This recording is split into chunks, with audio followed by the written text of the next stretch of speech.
Shalom y bienvenidos a Vía Haftaj Israel, una frase hebrea que significa amarás a Israel. Esperamos que se queden con nosotros, ya que nuestro maestro, el Dr. Baruch, nos compartirá una enseñanza expositiva de la Biblia. El Dr. Baruch es profesor titular del Instituto Zera Abraham, con sede en Israel. Aunque todos los cursos en el instituto se imparten en hebreo, el Dr. Baruch se complace en compartir esta enseñanza en inglés con doblaje al español.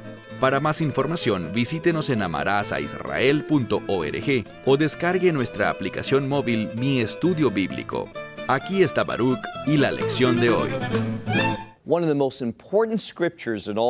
Una de las escrituras más importantes en toda la Biblia se encuentra en el libro de Génesis, en el capítulo 12. Hemos hablado mucho de ello, el pacto abrahámico. Y comentamos el hecho de que este pacto abrahámico, su fundamento, su propósito, es la obra del Mesías.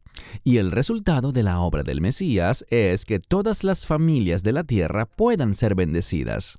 Presta atención a esta frase, todas las familias de la tierra. Quiero que veas que hay una relación entre los propósitos de Dios, sus planes y la familia. Vemos que desde el principio, incluso desde el jardín del Edén, Dios no creó al hombre para estar solo. De hecho, Él dijo que no es bueno que el hombre esté solo. ¿Por qué? Una de las cosas que me gustaría decir es esta. Sabes, los hombres son como niños. Los niños pequeños se meten en problemas pequeños. Los niños grandes se meten en problemas grandes. Y una de las provisiones de Dios para el hombre, para que sea su ayuda idónea, es decir, para que lo asista en cumplir el plan de Dios, es la mujer. Así que vemos esta relación natural que la Biblia llama un pacto entre un hombre y una mujer, esa relación bíblica.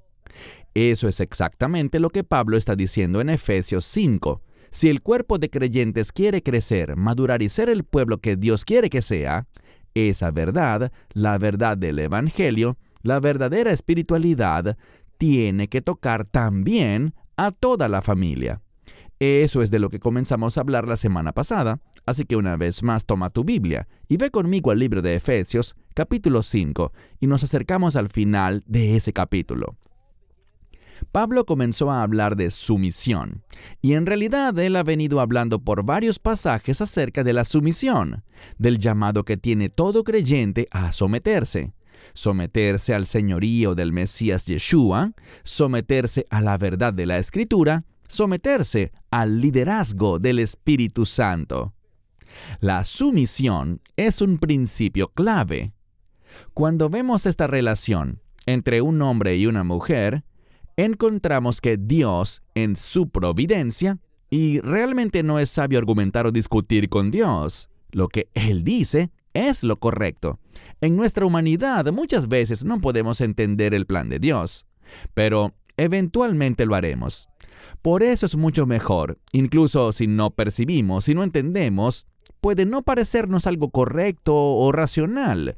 Podemos pensar que las cosas han cambiado en este mundo moderno, pero es sabio, es un acto de obediencia y humildad cuando confiamos en Dios y en su palabra. Aquí se está hablando de sumisión, y en la familia, y vamos a ver que en todo el hogar, todos sus integrantes están llamados a someterse.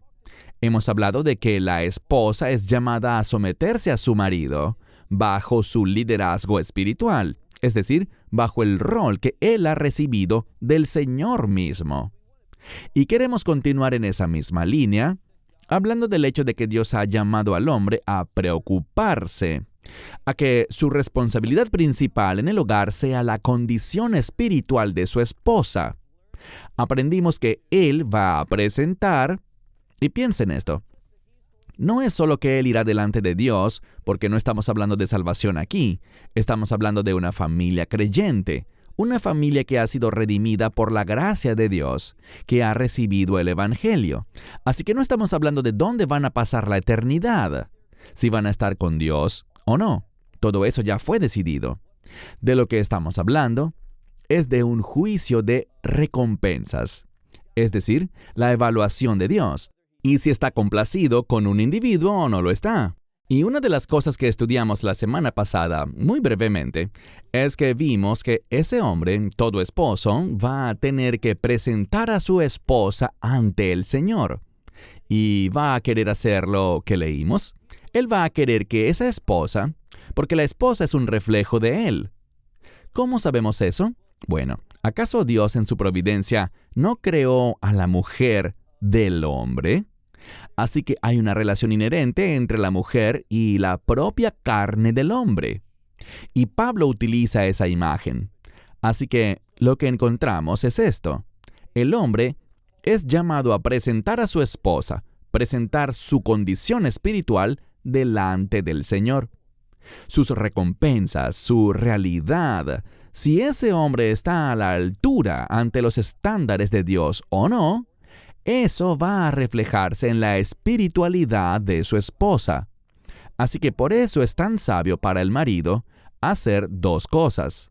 Nutrir, y esta palabra nutrir se ha utilizado varias veces en el libro de Efesios, referente a la palabra de Dios, que somos nutridos por la palabra de Dios. Ha hablado en otro lugar que se supone que usemos esa palabra de Dios para lavar, limpiar, purificar, santificar a esa mujer. Y leemos que ningún hombre odia su propia carne. Leemos que va a nutrirla y va a cuidarla. Y de la misma manera, esta es la actitud que un marido debería tener para su esposa, sabiendo que mientras ministra y bendice, y la palabra que se usa en el texto es mientras ama a su esposa, es como si amara su propia carne. ¿Por qué? Ya lo dijimos, porque la mujer proviene de la carne del hombre.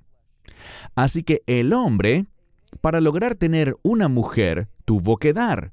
Y cuanto más esté dispuesto a dar y sacrificarse y servir a su esposa, él recibirá más de su mujer. Será una mujer más piadosa. Eso es lo que este pasaje está diciendo. Y se supone que la mujer debe reconocer, someterse y recibir ese tipo de liderazgo, ese tipo de amor, ese propósito en su vida.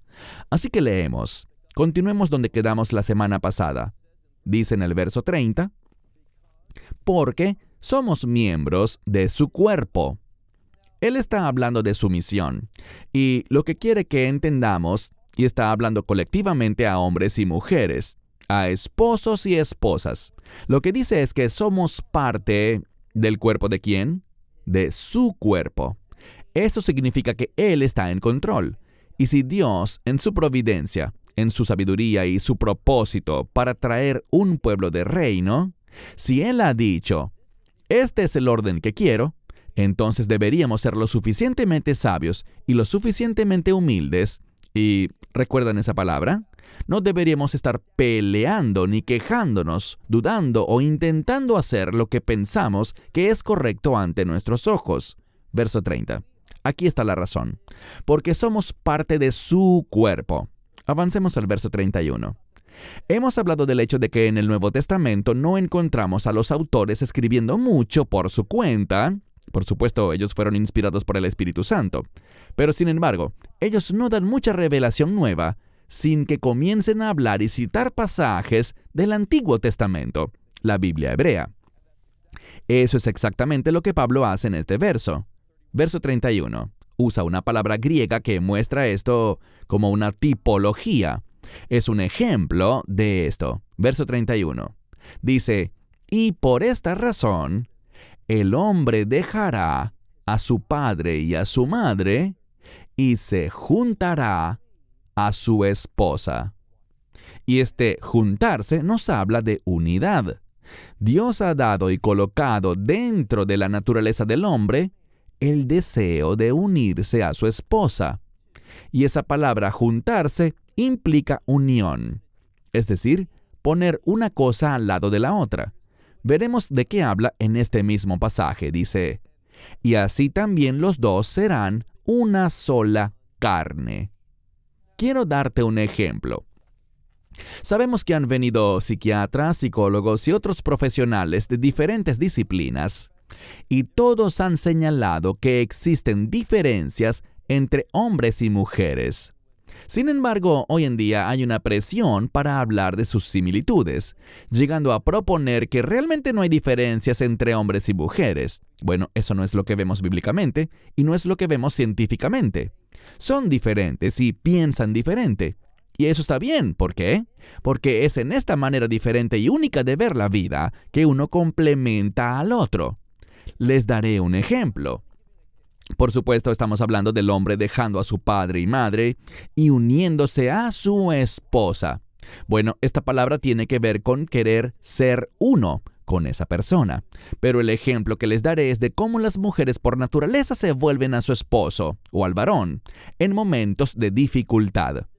Me encontraba viajando a los Estados Unidos para grabar estas lecciones y estando en el avión, lo que pasó fue que, como es habitual, hubo una turbulencia. A muchos les asustan las turbulencias y se inquietan. A mí no me molestan las turbulencias, pero lo que realmente no me gusta es cuando el avión baja rápidamente y sientes ese vacío en el estómago, ¿verdad? Todos hemos pasado por eso. A mí no me gusta, pero solo lo soporto y ya. Estábamos viajando recientemente y de pronto, en uno de los vuelos de conexión, el avión donde íbamos simplemente bajó de golpe bastantes metros. ¿Y qué pasó? Bueno, todo lo que veías alrededor eran mujeres que, naturalmente, simplemente se agarraron al hombre que tenían al lado. Yo señalé, e incluso discutimos al respecto, que si había 3 asientos donde estaban 2 mujeres juntas y un hombre, nunca vimos a ninguna de las mujeres agarrándose una a la otra, incluso si eran amigas, sino que por naturaleza se volvían al hombre. Y en cuanto a los padres, vimos a los papás tranquilos, los niños estaban alterados y llorando, mientras que las madres los abrazaban y consolaban. Bueno, había un padre que estaba sentado con 2 niños pequeños y su esposa estaba detrás con 2 niños un poco más grandes. ¿Y qué pasó? Bueno, estaban alterados y me llamó la atención cómo las madres estaban calmándolos, consolándolos, mientras que el padre solo seguía leyendo su revista y diciendo, todo va a estar bien. Y ya, hay una diferencia. Estamos cableados de manera diferente. Y Dios lo entiende porque Él es quien nos cableó. ¿Qué vemos entonces?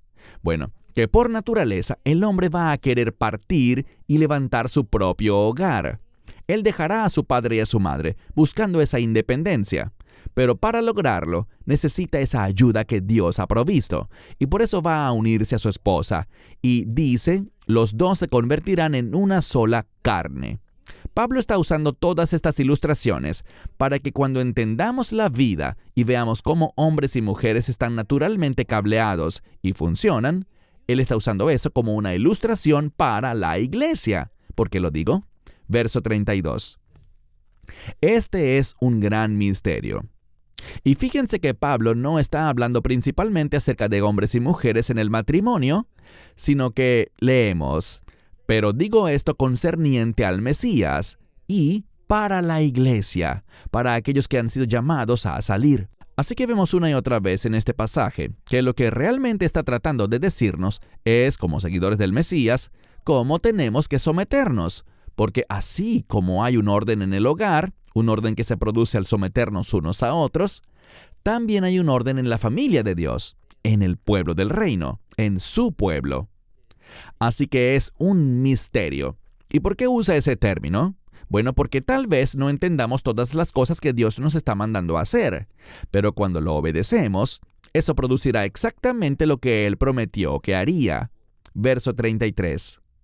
Dice aquí, sin embargo, dice que cada uno de ustedes, hablando con los varones, que cada uno haga, ¿qué? Que cada uno ame a su propia esposa, que la ame como a sí mismo. Una vez más, Pablo termina este pasaje antes de pasar al siguiente aspecto de la familia, recordando a los maridos hacer ¿qué? Amar a sus esposas. Amen a sus esposas, pónganlas a ellas primero. Tal como es natural para ustedes preocuparse por ustedes mismos y amar su propia carne, él dice, amen a sus esposas. Y luego le dice a las mujeres, pero la mujer debe temer, es decir, debe darle prioridad al marido. ¿Qué quiere decir prioridad? Bueno, les voy a contar que estaba lidiando con una situación, con una familia, donde tanto el marido como la esposa trabajan. Una situación que causó grandes problemas fue que la esposa fue promovida en su trabajo y esa promoción ameritaba que ella fuese transferida a otra ciudad. Bueno, él también tenía un trabajo, y lo que dice aquí es la solución. Dice que la esposa debe darle prioridad al marido. En este caso, al trabajo del marido. Insisto, a muchas mujeres no les gusta oír esto hoy en día, piensan que es algo anticuado. Pero, ¿de qué comenzamos a hablar cuando iniciamos este capítulo en la lección anterior? Del vínculo de la paz. Verán, las mujeres necesitan recibir amor. Los hombres tenemos una inclinación mucho mayor a procurar el respeto. Nuestro cableado interior nos conduce a desear y necesitar esas cosas. Dios simplemente está revelando esto y diciendo que debemos operar de esta manera si es que deseamos que haya paz en el hogar y que las cosas funcionen apropiadamente. Bueno, no solo habla de esposos y esposas, sino que avancemos al capítulo 6.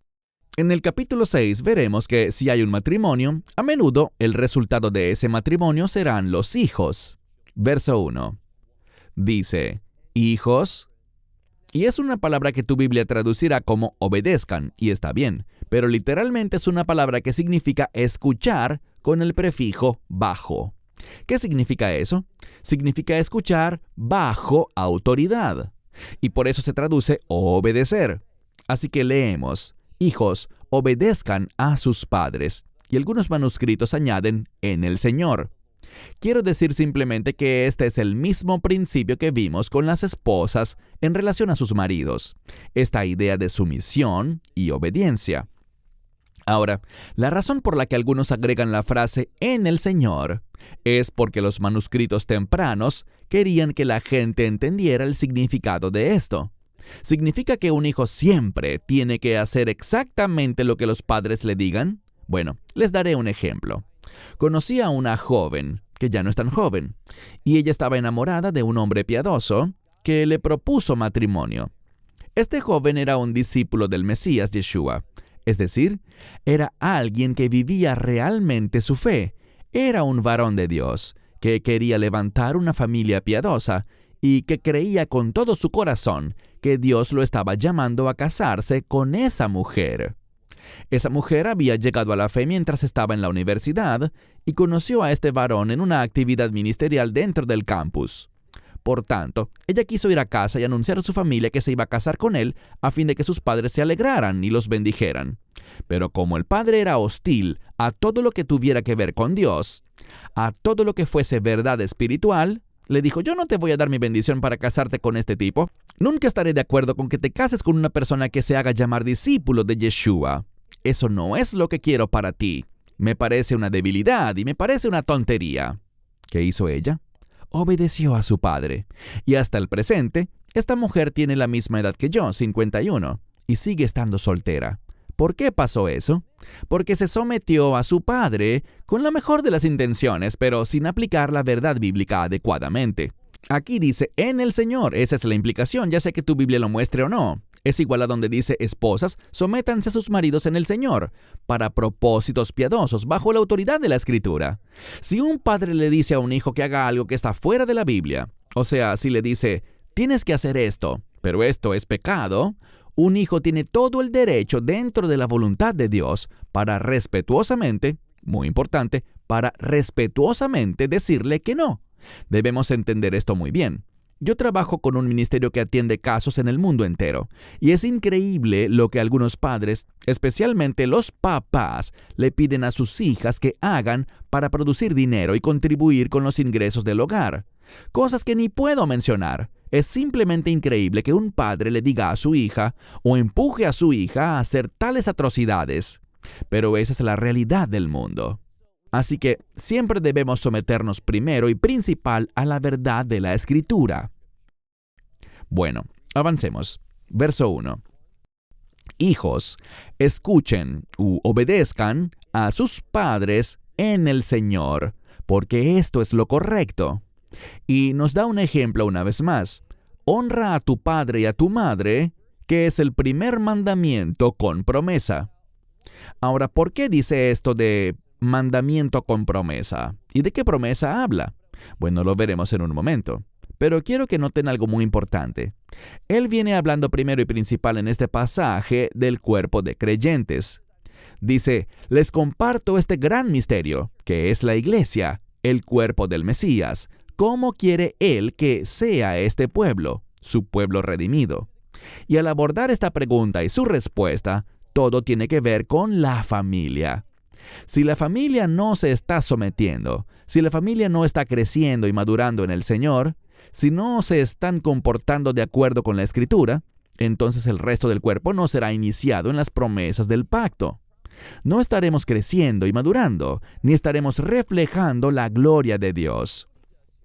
Fíjense en lo que dice aquí. Miren de nuevo el verso 2.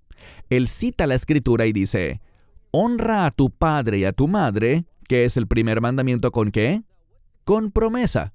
Ahora, ¿cuál es la promesa? Dice, con el fin de que les vaya bien y tus días o tu tiempo sea alargado, que tu tiempo se alargue sobre la tierra. Quiero decirles cuál es una interpretación incorrecta de este versículo. Verán, muchas personas leen este verso y piensan, «Wow, si honro a mi padre y a mi madre, viviré hasta ser muy anciano». Eso no es lo que está diciendo. El contexto, cuando esto fue dado, no fue dado a un individuo, sino que fue dado a los hijos de Israel colectivamente. Así que el mensaje es este. Hay un principio.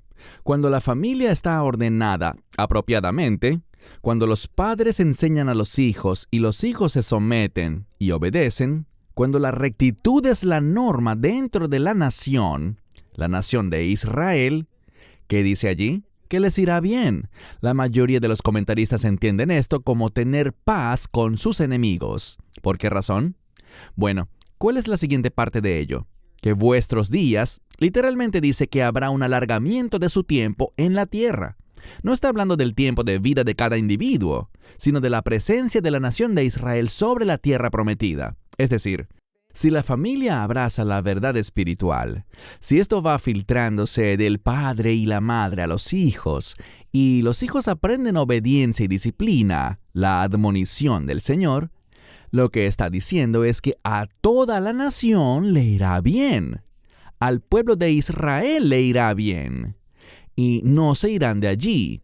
Cuando dice, se alargarán sus días sobre la tierra, quiere decir que no tendrán que salir al exilio. Es decir, que no serán removidos de la tierra prometida. Todo tiene que ver con el reino. Esto tiene un efecto para lograr una experiencia de reino para el pueblo de Dios. Bueno, avancemos ahora al verso 4. Ya le ha hablado a maridos y esposas, ya le ha hablado a los hijos y ahora le hablará a los padres. Verso 4. Dice, y padres, no provoquen a ira a sus hijos. ¿Qué causaría que un hijo esté enojado con sus padres? Bueno, en este contexto es cuando un padre dice, haz esto porque yo lo digo y punto. Verán, una de las primeras cosas que vemos, recuerden de lo que hablamos en la última sesión. Mencionamos que en la oración llamada el Shema, decimos, oye Israel, el Señor tu Dios, el Señor es uno. Y luego dice, amarás al Señor tu Dios con todo tu corazón, mente, alma y fuerzas. Que estos mandamientos que te mando hoy estén sobre tu corazón. Así que todo es general. Ama a Dios, sírvele, guarda sus mandamientos. Pero cuando se vuelve específico, es muy significativo que el primer mandamiento donde se extiende con detalle es este. Dice concerniente a los mandamientos, enséñalos diligentemente a tus hijos. Así que la implicación aquí es que un padre no debe provocar a sus hijos a ira. ¿Y qué causaría eso? Que el padre le diga al hijo, no hagas esto, haz aquello, pero no haya base bíblica. El hijo no vea la base bíblica en nada de eso. Los niños aún desde pequeños tienen en su naturaleza el someterse a Dios. Y me dirás, bueno, pero todos nacemos en un estado de rebeldía.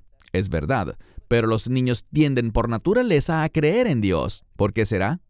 Este pasado Shabbat estaba reunido con unas personas y la abuela me estaba hablando acerca de sus dos nietos, uno de 6 y otro de 10.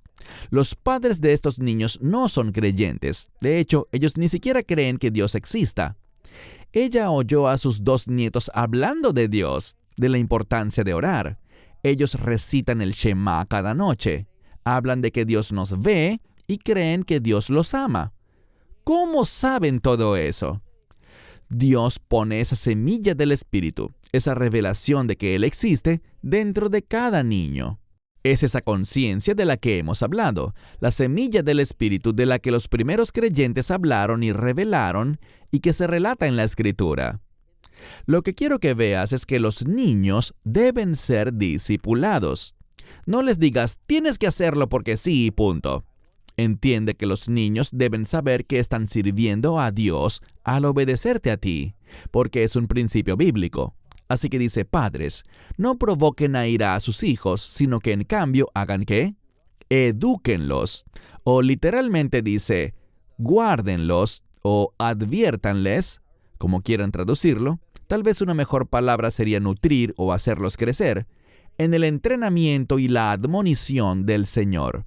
Una vez más, está hablando de la importancia de dejar que sus hijos sepan y vean en tu vida que tú te sometes. Y cuando tú te sometes, ¿sabes qué? Ellos van a ser naturalmente más capaces de aceptar la autoridad en su vida. Cuando ese padre no se somete, cuando esa madre no respeta, ¿qué pasará? Los hijos tampoco lo harán, porque Dios visita la maldad de los padres sobre los hijos. ¿Qué significa eso? ¿Significa que cuando alguien peca, Dios se deleita en castigar a su hijo? No, lo que significa es esto. Cuando un padre peca, eso crea una tendencia, un efecto espiritual. ¿Y qué ocurre? Eso pasa a su descendencia. Así que cuando un padre lucha en pecado, a menudo, esa misma tendencia de pecado pasa a la siguiente generación y a la siguiente generación. Lo mismo ocurre con la obediencia. Cuando un padre tiene un carácter piadoso y está aprendiendo los atributos, está caminando en la admonición y el temor del Señor, los hijos verán eso y de la misma manera serán mucho más propensos ¿a qué? Como dice el Talmud, una manzana no cae lejos del árbol. Leemos aquí, críen a sus hijos, háganlos crecer y madurar en el entrenamiento y la admonición del Señor. Esa palabra admonición, una de las maneras como podemos entenderla es temor. Temor significa respeto. Temor significa dar prioridad. Enseñen a sus hijos a darle prioridad en todo al Señor. Hagan que desarrollen respeto por Dios. Y cuando vean que eso se va implantando y sembrando en sus hijos, verán cómo ellos maduran y cómo van a pasarlo a sus hijos y a las generaciones venideras. Bueno, se terminó mi tiempo. Cierro con esto. Hasta la próxima vez. Shalom desde Israel. Esperamos que te hayas edificado con el mensaje de hoy y lo compartas con otros. Te invitamos a seguir nuestros estudios cada semana por este canal y por el portal de YouTube de Amarás a Israel. También puedes descargar nuestra aplicación móvil gratuita, Mi Estudio Bíblico. Finalmente, para obtener más información sobre nosotros, visita nuestra web amarasaisrael.org, donde encontrarás otras conferencias de Baruch en audio, video y texto. Hasta el próximo programa. Que el Señor te bendiga en Yeshua HaMashiach, Jesús el Mesías, mientras caminas con Él. Shalom desde Israel.